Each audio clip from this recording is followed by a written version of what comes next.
Let's get serious for a second. Has there ever been a worse time to have a baby? Because right now, the future looks pretty bleak. Aside from the fact that we are smack in the middle of a raging pandemic, we are also, according to scientists, in the middle of a serious climate crisis. Massive fires, serious storms, and deeper droughts are all predicted to increase in frequency and intensity in the coming years.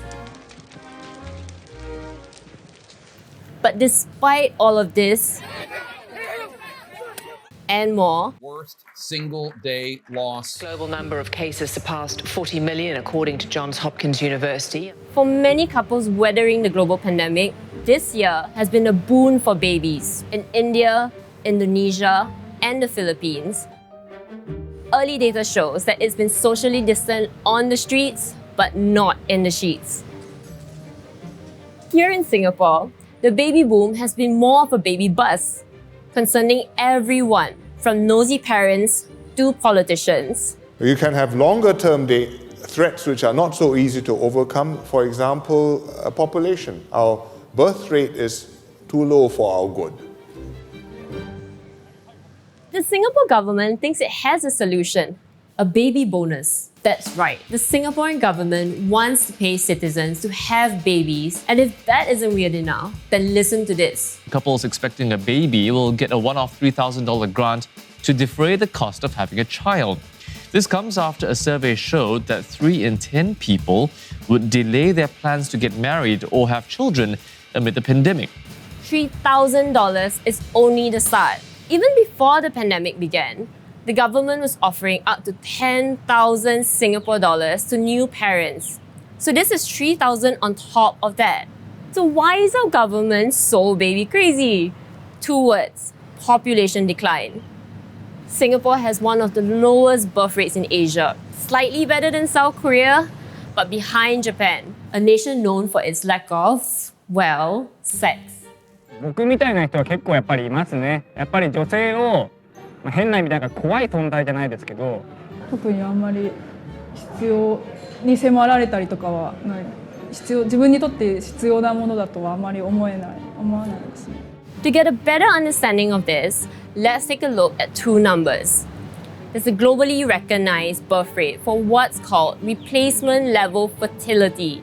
Basically, it's the birth of new babies born to replace people who die. A good birth rate is 2.1 children per woman. Singapore's birth rate is nearly half of that at 1.1, and Japan's is slightly higher at 1.4. But while Japan's population is in decline, Singapore's population is relatively stable. So what's with the concern? Turns out that numbers only tell part of a bigger story, because it's not just about how many people live in a country, it's also about who they are. Singapore is getting old. By 2050, it's estimated that half the country's citizens will be senior.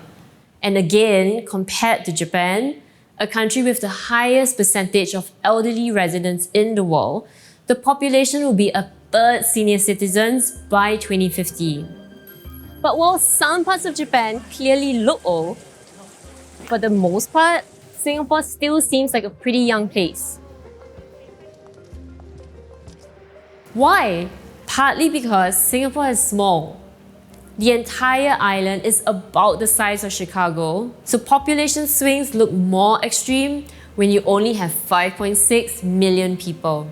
But the other reason is that a large percent of the city-state's population is foreign-born, and here on work visas, meaning their children aren't counted in birth rate records. More than 37% of Singapore is foreign-born because, like most small city-states, the economy is built on being a regional business hub. So in many ways, this diversity has been part of Singapore's success. But while the government is only concerned with counting babies born to parents with at least 1 Singapore passport, then the data gets a bit fuzzy. So all of that is just a really long way to say that the government wants more babies, which is why we have stuff like this.